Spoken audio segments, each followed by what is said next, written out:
If I do fail a squirt, of course they mean it squat. That must be a misspelling. Y'all didn't do that on purpose, did you? From the global headquarters of the Asgard Company in beautiful downtown Wichita Falls, Texas. From the finest mind in the modern fitness industry. The one true voice of the strength and conditioning profession. The most important podcast on the internet. Ladies and gentlemen, Starting Strength Radio. Thank you, Mark Wolf. Welcome back to Starting Strength Radio. This is our podcast. And really, this week, this is kind of going to be like Ask Rip. And instead of going like 10 or 15 minutes on Ask Rip, we're just going to go on and on and on, and it's going to be so horrible that you won't be able to stop. You won't be able to stop watching. Okay?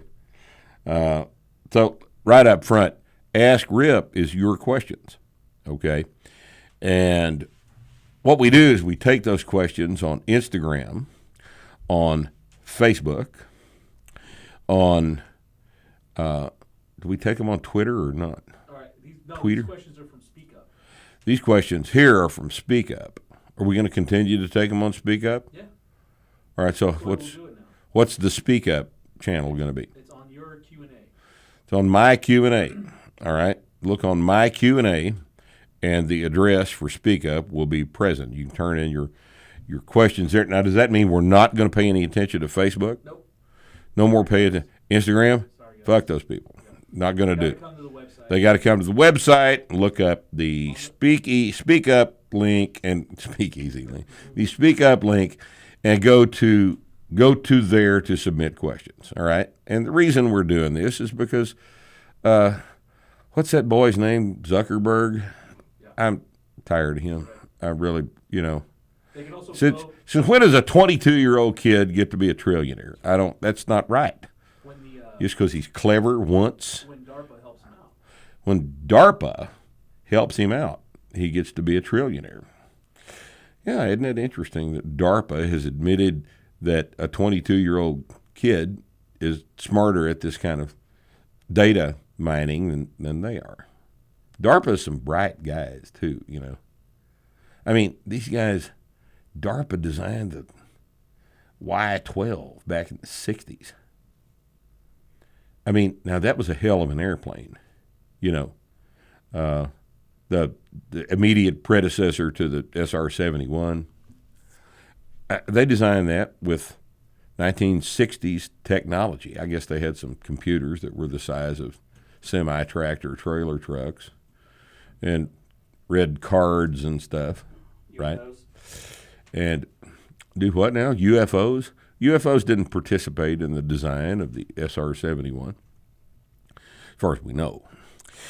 DARPA, on the other hand, those guys, how'd you like to have worked for DARPA back then? Man, who did they get to work for them? DARPA's like 5 guys. They're just project managers. 5 project managers, all of them PhDs from MIT. And then they hired military contractors and professors and researchers to do all that. Right. So they just contract stuff out. They dream up the idea. They hire military advisors and guys with experience in engineering and design in that particular area. Like if they want to design an anti-gravity aircraft and shit, they'll look up people that have experience with anti-gravity and hand them this project. And a bunch of money. And like hundreds of billions of dollars. And then they get an anti-gravity aircraft, and they keep it in PS-22, Area 51, for those of you not in the know. And they just hovers around out there in the desert, and they don't ever do a goddamn thing with it. They just designed it, and now here it is out there hovering around in the desert with no job, right? At a cost of $300 billion. So, anyway, what were we talking about before we started talking about the SR-71? Oh, Facebook, right. Facebook led us to DARPA, which led us to, well, anyway. Okay, So here we have some questions. See all these questions? Now, this is not going to be over with anytime soon. Those of you that aren't interested in questions might ought to go listen to Joe Rogan, all right? Joe doesn't take questions from the audience, but we do. We got that on, all right? I've got some of these picked out here, and I might just throw some in if I feel interested in it. This is in regard to the Starting Strength Radio post. You say that you will not discuss sports. Is it talking about the future of women's sports, talking about sports?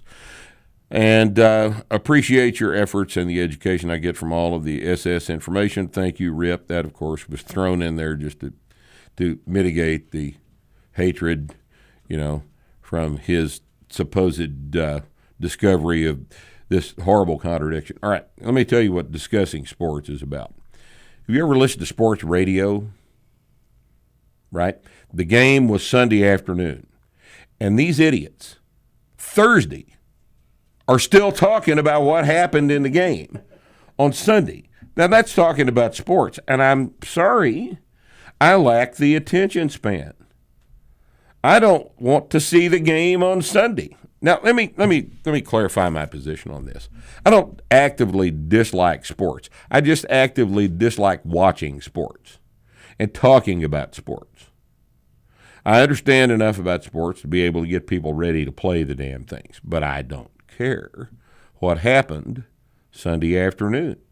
I don't care about – I have never watched an entire NFL game in my life. Sat down at the kickoff and watched the damn thing all the way through till the end of the game. Never once done that.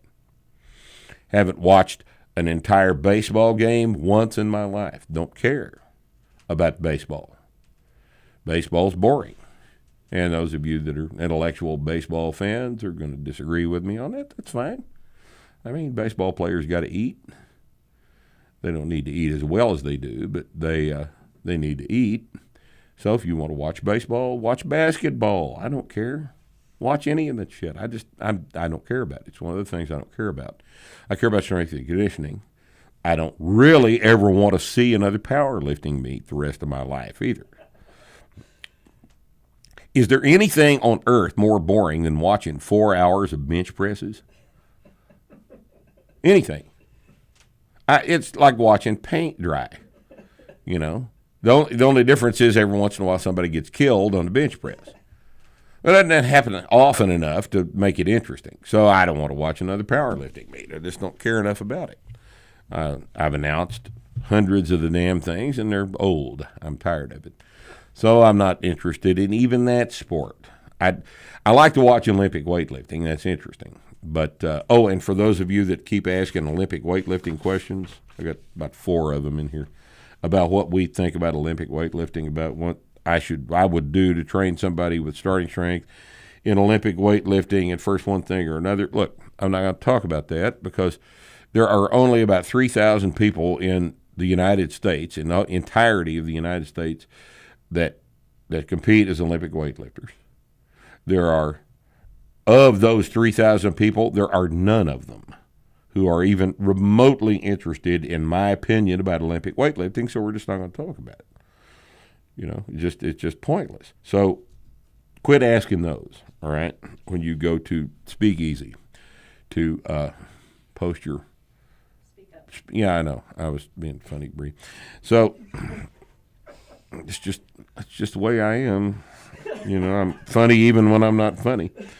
All right. So back to the discussion of sports. We're not going to discuss sports in the way that sports radio discusses sports. We will discuss sports from the standpoint of our involvement with sports, which would be that of the preparation of athletes for sports in terms of strength and conditioning. And other than that, we're not going to talk about sports. We're not going to talk about sports because we don't care who the Boston Celtics played last weekend or the Los Angeles Rams or the Oakland Raiders. We don't care about that. We don't care about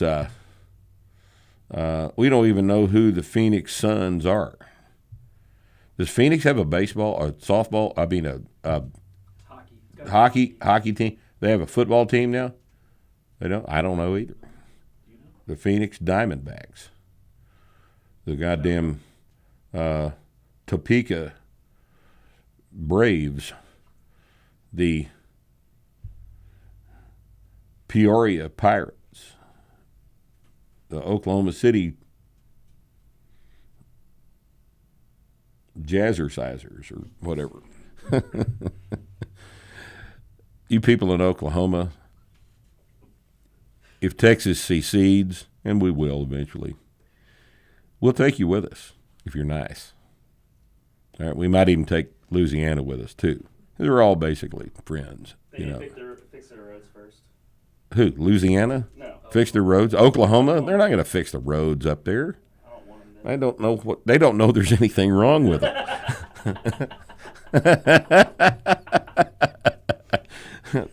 That's actually true. They have no idea there's a problem. Okay. So that's it for discussion of sports. Or here's a cute one. How did your best fishing adventure look like? Where did you get the idea that I went fishing? I hadn't been fishing in 40 years. The last time I went fishing was, oh God almighty, it was probably 40 years ago. And it's been proven over time that I catch exactly the same number of fish if I go fishing as if I don't go fishing. So I don't go fishing. Just sitting there waiting on a fish to make a decision, that's not anything I'm interested in doing. So, all right, now let's see. Here's a good one. The over 60 market is largely untapped. Have you considered what metrics are necessary for a starting strength gym targeted to 60 plus? Well, first thing you'd have to have is enough 60 plus people who were concerned enough about their effects on their own health as opposed to their doctor's effects on their own health to make the 60-plus market viable for a starting strength gym. Now, that having been said, starting strength gyms are placed in markets with large numbers of people. We will not have a starting strength gym in Wichita Falls, Texas, because there's only 100,000 people here. And in fact, there's always only been 100,000 people here. It hadn't grown at all. This is not the kind of market that would be even remotely considered for a starting strength gym. The demographics of the gym in Dallas would certainly include enough people that are over 60 that are that have the requisite interest in their own outcome to do this, to make the starting strength Dallas location is probably going to be dominated by an older demographic, as will most starting strength gyms.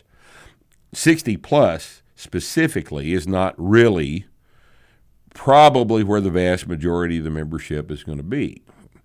Most of the membership in a starting strength gym is probably going to be somewhere between 45 and 60 males. There'll be some women, but this is the resistance training business in outside of collegiate athletics is largely a male-dominated demographic. Not our fault. We'd like for you gals to join with us and get strong. The fact of the matter is that hadn't been proven to be the case. All of our gyms will have a few women in it, but this is largely a male-dominated demographic. And what can I do to change that? I don't know.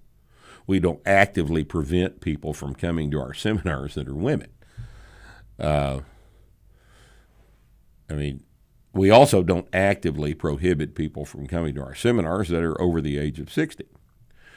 What we find is that most people everywhere, not just old men, not just women, not just the other people that are outside this demographic, most people are not really interested in doing hard stuff that will have an effect on their health. Most people would rather have a pill. Most people would rather take glucophage than do squats and deadlifts. And as tragic as that is, To you and I, that is the case. That is the case. Most people would rather just take the pill. Most people would rather shoot insulin because it's just so easy to do. You only have to stick yourself 2 or 3 times a day. But squats and deadlifts, God, man, it's hard. Heavy weights, I don't want to do that. Once again, we're narrowcasting. I've said this 100,000 times. We are broadcasting with this podcast, with Starting Strength Radio broadcasts, but those of you that will receive the message, those of you that actually are listening to what we're saying and doing it, are a narrow subset of the general population. And I'm afraid it's always going to be that way, human nature being what it is. I'm afraid that's the way it's always going to be. So there's really not anything we can do about the metrics necessary for a starting strength gym targeted to 60 plus.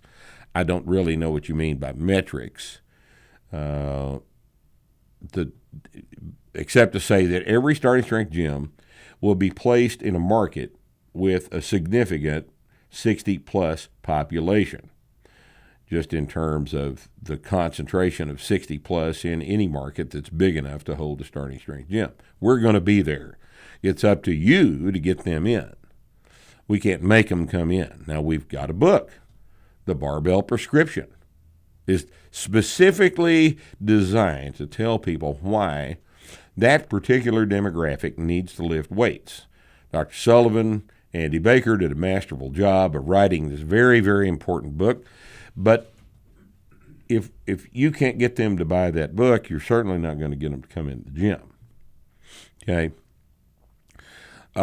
I wouldn't worry about that too much. I think that eventually, as we operate these gyms in the markets we're going into, and as 62, 3, 4-year-old people start training, stop hurting, start being more mobile, stop getting sick, stop getting diabetes, stop doing all the things that their sedentary buddies are continuing to do so successfully, that the light will come on for a few of them, but not most of them. Unfortunately, this is a human tendency, the lack of personal responsibility.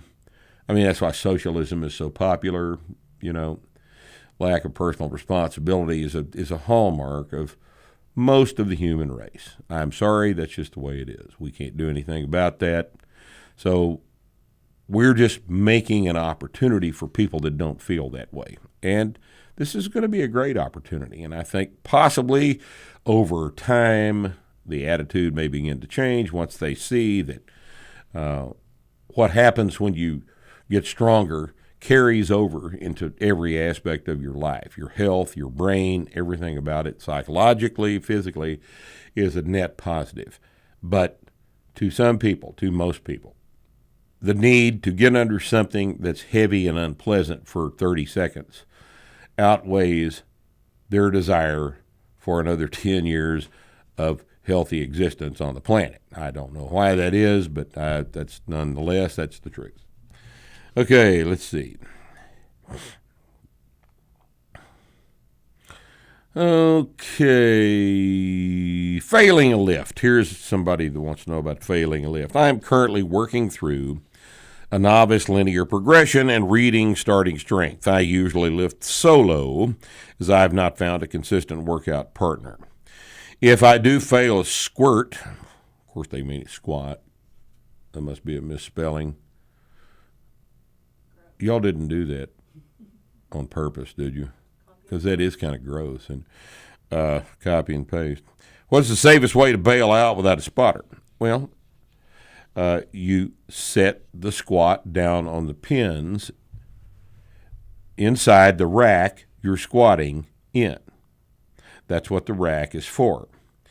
Now, there is no safe way to bail out of a squat in the absence of bumper plates and a large amount of space. If you're doing this in your garage, you start bailing out of squats, jumping out from underneath them, you're going to just fuck everything up in the garage. And look, as far as I'm concerned, if you fuck everything else up in your garage, That's fine with me. You shouldn't have bailed out of the squat. What you should do is be properly equipped to train. You need a rack. You need pins set inside the rack, the proper height. If you get stuck, you just set it back down on the pins. You good morning it back down onto the pins. Nobody gets destroyed. The bar didn't get bent. Holes aren't placed in the sheetrock. Windshield doesn't get knocked out of your car. None of these things take place if you're properly equipped to train. And properly equipped to train the squat by yourself is probably going to mean a power rack that is deep enough for you to squat inside of. Unfortunately, you have asked this question in a way that leads me to believe that you have watched people on the internet jump out from under a squat with bumper plates on it. CrossFit, among other things, has taught us that it's perfectly fine to jump out from under a squat. It's not perfectly fine to jump out from under a squat because, first and foremost, if you jump out from under a squat and you are not in the correct situation, things are going to get broken. All right? Unfortunately, probably not you, but the surrounding material objects are going to suffer from being having a squat bar dropped on them. Okay? Second, and this is really the most important part of this thing, if you give yourself permission to stop pushing on something that is hard, to the extent that the minute it slows down even a little bit, you just automatically jump out from underneath it, you're not ever going to get strong because you have decided that when it gets hard, you're out of there. One of the things you have to learn, one of the valuable lessons that the barbell teaches you, is that even if it's hard, you don't know that you can't do it until you try. If the urgency is there, if you are not sure of the 5th rep of this set, and rack the 4th rep, then you don't know what you could have done on the 5th rep. You don't know. You may assume that you couldn't have done it, but you don't know that for sure until you try it. And there's not a one of us that have trained for any length of time that haven't had the experience of getting to the 5th rep.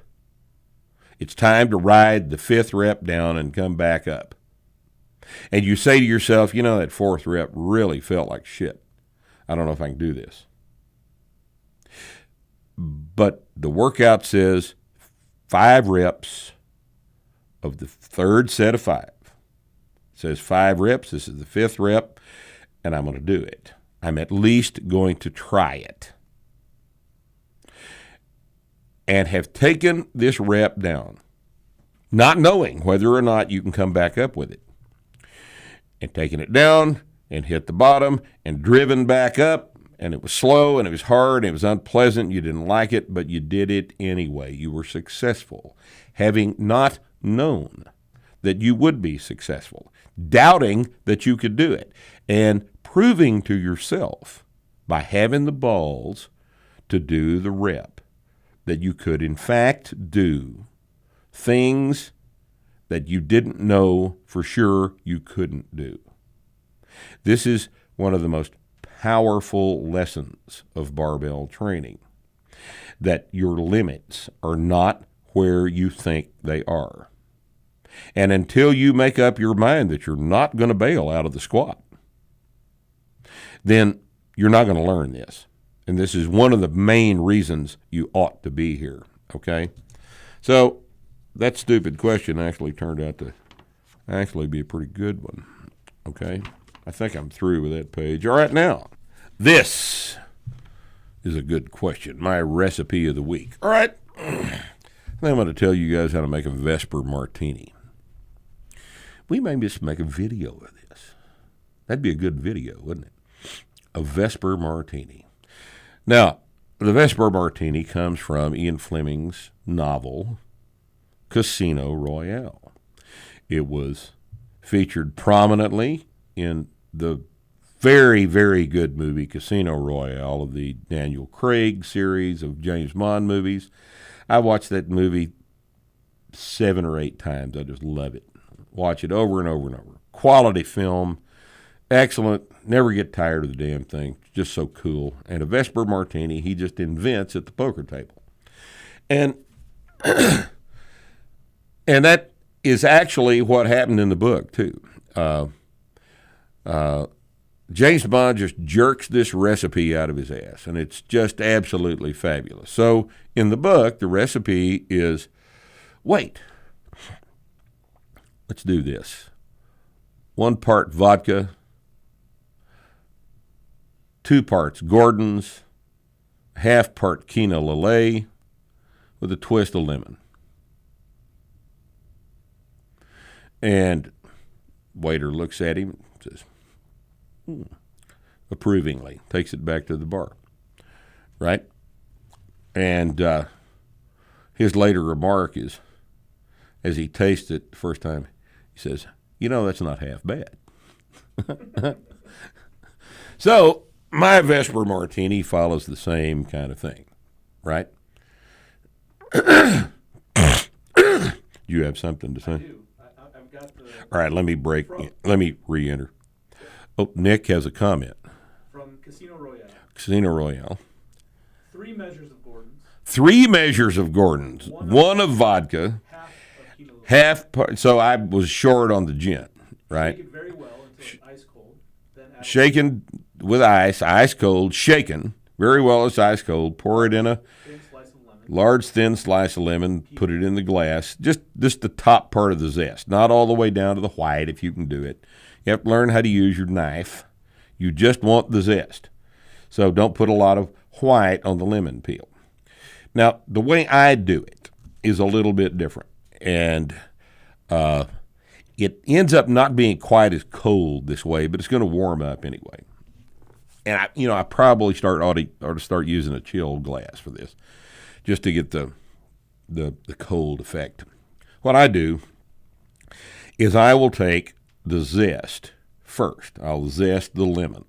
I'll take my very sharp pocket knife and I will peel off 3 or 4, probably 1.5 to 2-inch strips of lemon peel, and I'll keep it up out of the white as best I'm able, and I'll put that in the glass. And the fact is that I've used all the citrus fruits that are available to me. I've used lemon, lime, grapefruit, orange, tangerine, tangelo. That's about all we have here, but I have found that the tangelo makes the best Vesper. It's just astonishing. And then what I will do, after I put the zest in the martini glass, I will put the 1 measure of vodka in on top of the zest, and I'll let it sit there a while. And just let it sit there and macerate. And then I will take my shaker, my drink shaker, and I'll put 5 ice cubes in that. And into that, I will put my half measure, and usually a little less of that, of Quina Lillet. Now, Quina Lillet has had the formula changed for Quina Lillet quite some time ago, and when this was written in 1957, Quina Lillet had a little bit different.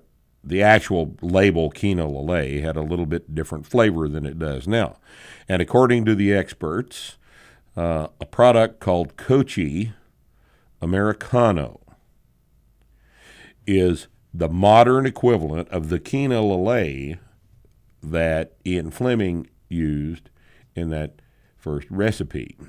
Cochi Americana is a white vermouth. It is available in most civilized locations, so you're going to buy Cochi Americana for the Quina Lillet.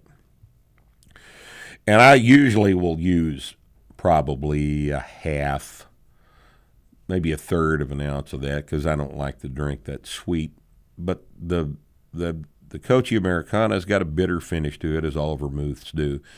So that's just the way I make it. I just want a little splash of Coaching Americana in it.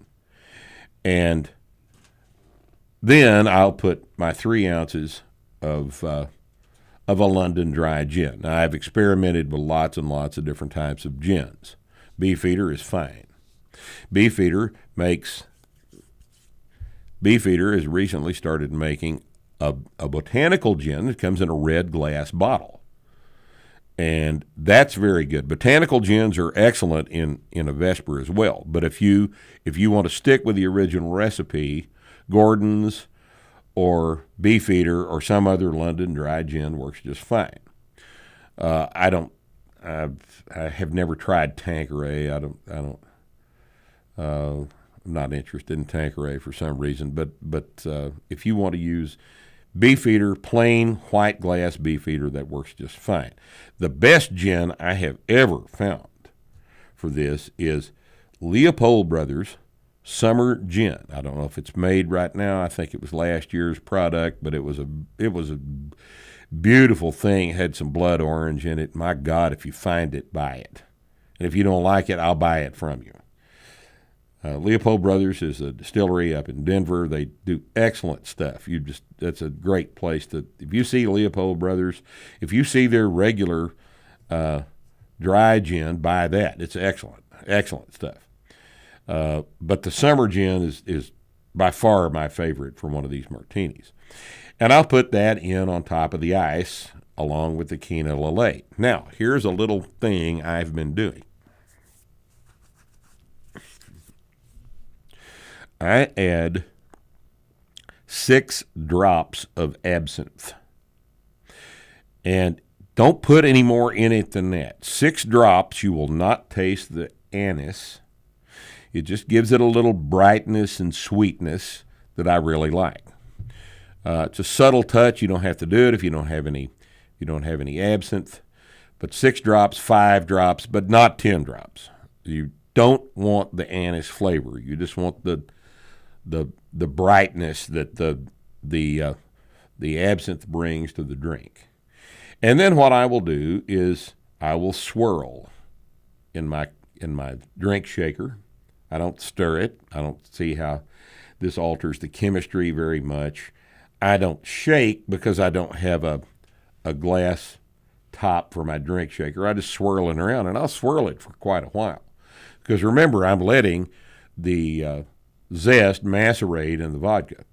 And then after I may leave it in there 5 minutes because I want the ice to melt and thin the gin a little bit. So after that period of time, I'll pour the iced gin, Quina Lillet, absinthe mixture into the glass and drizzle it around so that some mixing takes place. And then I will sit down and enjoy my Vesper martini. Now, the problem with Vesper martinis is that they are extremely easy to drink. And 2 of these Vesper martinis made the way I've just talked about are, 7 ounces of alcohol. And even for me, that's probably excessive, so I limit myself to 1 of these a night. And but I'll tell you, you will really enjoy this fabulous drink. It's a classic, and good bars will make these for you. If you're in a good bar, you can get a Vesper martini. They all know the recipe. They've got their version of it. It'll be different than this, though. And once again, Tangelo zest. Ooh, it's just lovely flavor. So give that a try, okay? That's the recipe of the week. Now, okay, people keep asking, if I was to write a 4th edition of Start a Strength Basic Barbell Training, what would I add, change, or remove from the program? And the answer is all of the changes that we have come up with are typically included as we do new printings. Okay, so look on the copyright page which is the page behind the full title page. All right, just so you'll know, as you open the book, there's probably a blank sheet of paper. Is that right? Then there is a half title page. And that is the part that just says the title of the book. Flip over one more, and this is the full title page. This typically contains all the author's information, the subtitle, all this other stuff. All right. And then on the back of that is the copyright page, and it'll have the printing history and a little code on there that we can use to see which printing we're in. It's, like 8765432, that sort of thing. You've seen those things. That's code for the print run of that particular book. If you are looking at the one that says third revision, you are looking at the book that's got all of our current information in it. Some of the pictures have been changed. That was a major revision, and we called that third revision. All of our current stuff is in that. Now you ask, why isn't that a fourth edition? The reason is because in the book industry, if you call something a new edition, it gets a new ISBN number. If you issue a book with a new ISBN number, then the Amazon reviews no longer apply to that new edition. And we would have to reset our 1,500 five-star reviews back to zero. And really, a new edition, I think the industry standard for a new edition is 1/3 of the material should be brand new. And that's not happened. If you look at all of the revisions we have made to the third edition, they don't come up to a third new material in the book, not by any stretch of the imagination. This is legitimately our third edition, and this is probably the last one we'll do. I don't think we are in the process of generating sufficient amounts of new material to come up with a fourth edition. This will be the last thing we do with this. And the editions that we make have gotten probably less drastic over the years as we refine this method. And I think that the book in front of you, if you've got the one that says third revision, is pretty much about as good as it's going to get. If you have a copy of the hardback edition, that was the first version of this material. And I would say that if not obsolete, it is less than optimum. That's why we sell the hardback edition so cheap on the website. Those are primarily if you're interested in just having an autograph or something in it like that, something for your shelf in a hardback. We probably will not be making another hardback edition anytime soon. Although, now that I think about it, that may not be a bad idea as we have gotten down to the point where we finalized all these things. Hardbacks are obviously more expensive for us to print, but it may be that we need to think about a hardback, since we're down to pretty much the final distillation of this material. We'll talk about that in a meeting. Let's have a meeting sometime about that. Meetings are so cool. And then you can rest assured that if you have got the copy that says third revision on the copyright page, you're looking at the brand new stuff. It's worth it. It's worth it to get our new ideas on this and update. Just give the second revision to one of your buddies at the gym or sell it to him. Get $10 for it. That'd be better. All right. And then you get the third revision, and we will just march on from there. All right, now let's see.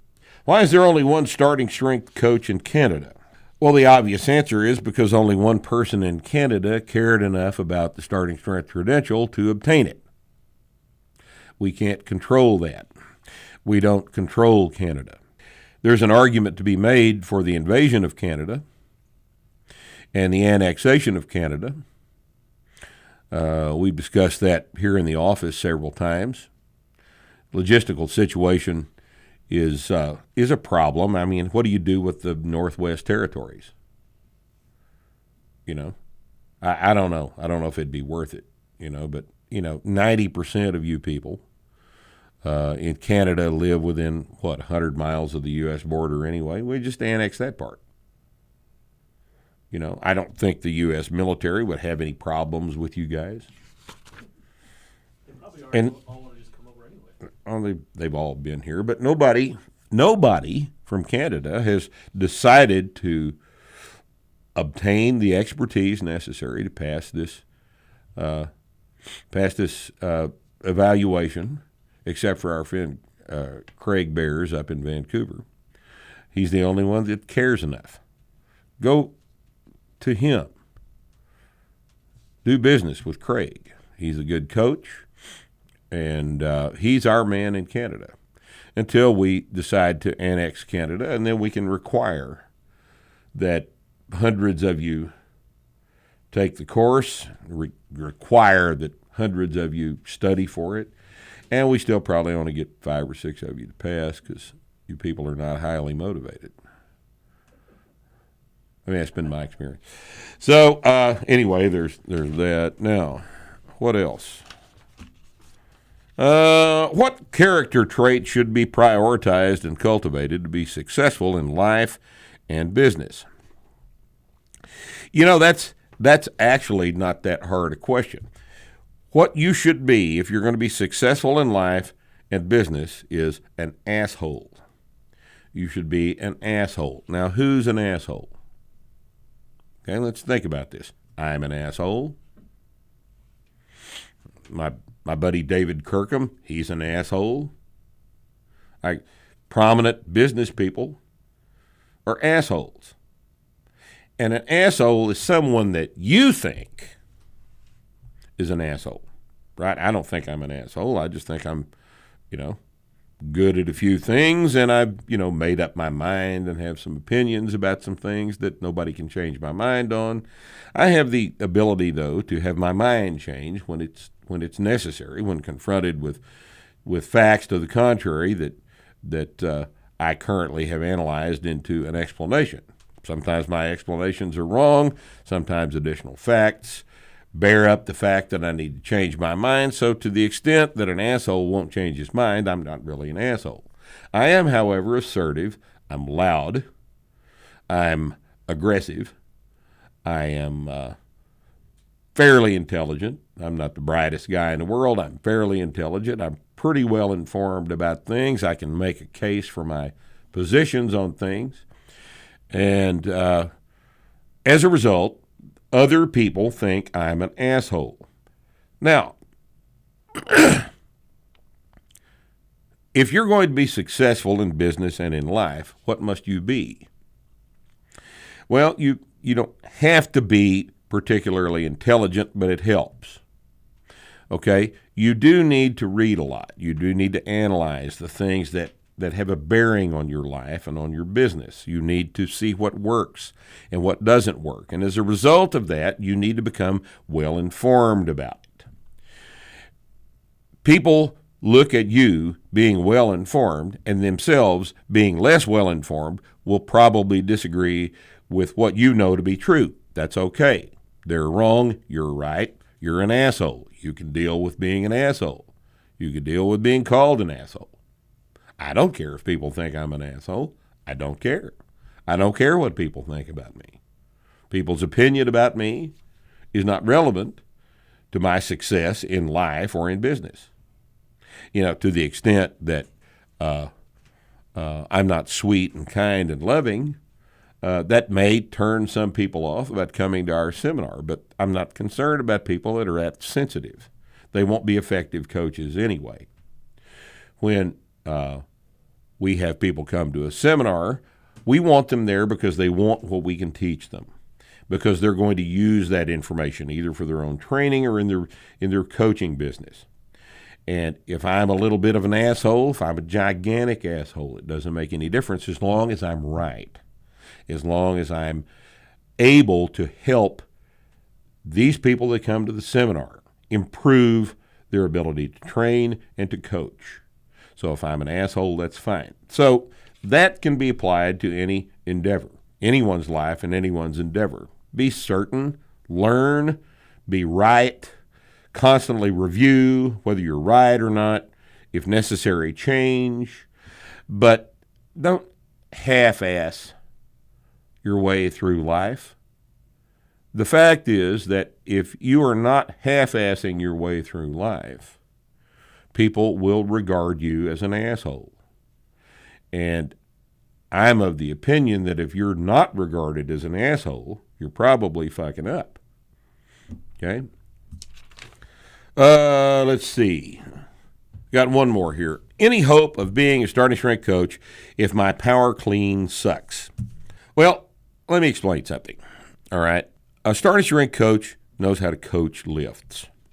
All right? To the extent that you can perform the lift yourself, you are going to be a better coach of the lift than if you never try it.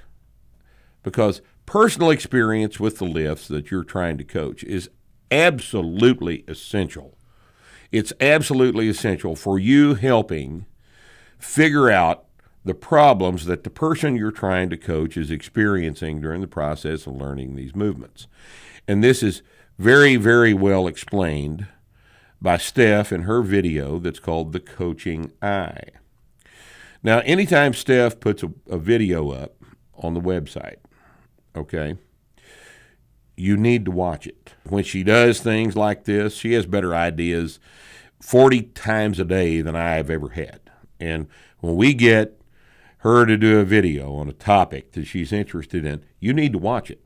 You really do. There is nothing like The Coaching Eye.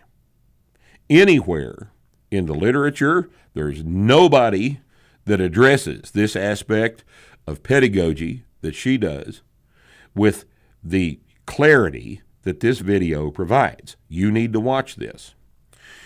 And when you get through watching it, you'll understand why you need to do the clean, but why your clean can still suck in terms of how much weight you're doing and still be useful to you as a coach. Now, if you can't correct your own arm pull on the clean, then you're probably not going to be successful correcting an arm pull for the person you're trying to coach. Those of you that have been to the seminar realize that I know how to fix an arm pull. And I come over and I get an arm pull fixed just almost every time. Not, some people just are not good at these things, but I can usually fix an arm pull. And the fact that I know how to clean and I trained to clean for many, many years is responsible for most of the reason why I know how to fix these kind of problems with a clean. If your clean sucks, it's okay. If you can only clean 90 kilos, that's just fine.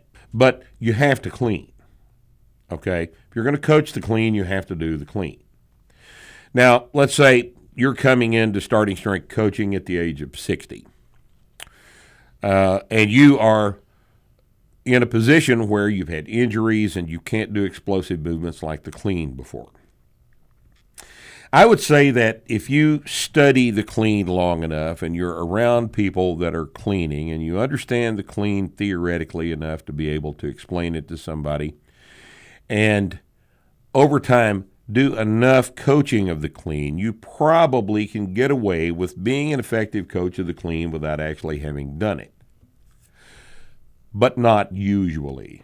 Not usually. And a starting strength coach needs to learn how to coach the clean and the snatch. Starting strength coaches should do the clean and the snatch to the point where they're enough proficient and sufficiently proficient with those movements that they are able to help their trainees identify problems in the movement pattern, know how to go in and adjust things to fix it. Your own experience with that movement informs the corrections that you're going to make.